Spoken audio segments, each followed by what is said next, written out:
Welcome back into Let's Eat Kitchen. Joining us this morning is Carole Murko. She's from Heirloom Meals. And Carole, we love when you come in because you come in with some of the prettiest stuff.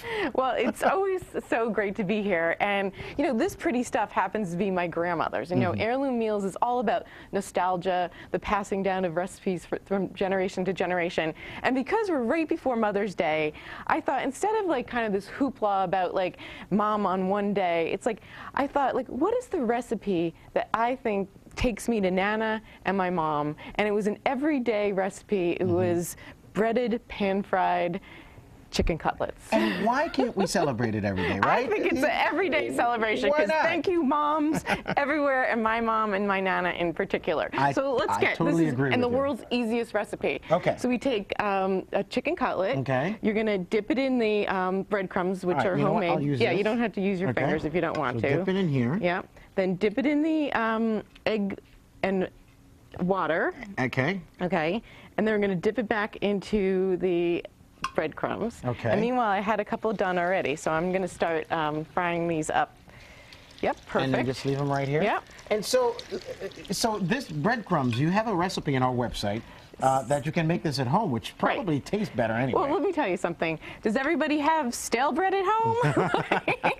That, you know, if you don't have chickens to toss it out to, just toast it up in the oven, and then you know, after it dries out, though, because you want it dry, right. Put it in the blender. You could throw in some salt and pepper, some parsley, and if you really like a little Parmesan cheese in it, just to add a little extra pizzazz. And it's that easy, right? That easy, and then you just fry them up in a pan. And it's probably better to cut the chicken so that it's thin like this, right? Yeah, and I actually buy the breasts whole and slice them thin myself. Right. And some people might pound them. We don't pound them. Right. I mean, it's like, this is like an everyday, you know, wonderful meal. And so it's so simple, so delicious. And what do you serve this with, Carole? Well, I have it shown here with just some, because asparagus is in season. It's starting to come up. Love asparagus. You know, because you've got the breaded coating, you know, another starch is probably not such a great idea if you're watching your weight or just, you don't need it. It's like heavy enough. So,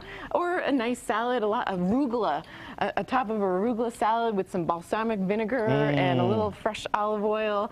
In other words, this is gourmet fried chicken. Now, exactly. This recipe, this recipe came from your Heirloom Meals, so this is kind of a long, passed down, generational kind of deal. But it's one of those things that this is my comfort food. Like if to me, whenever I came home from anywhere, guess what my mom had waiting for me? These are like potato chips to me. Right. I mean, unfortunately, I could eat every one of these. So I'm hoping that you know, people, you know, out there see this recipe and replicate it. All right. So it's on the website if you want this recipe at wnyt.com under the Let's Eat Kitchen section of our website, wnyt.com, and it's chicken cutlets. And here, you could just take that. And that's right, kind of like chips, right? I mean, just what I expected. Right? It's very good. It's fancy fried chicken. This is my breakfast. It is fancy fried chicken, but it's awesome. And a little All right, I'm going to take one of these with me. And, you know, voila. Carole Murko, thank you for stopping by. Thank you for having me. Happy Mother's Day. Happy Mother's Day, everybody. And we'll be right back with your top stories and Let's Look at Your Weather. Stay with us.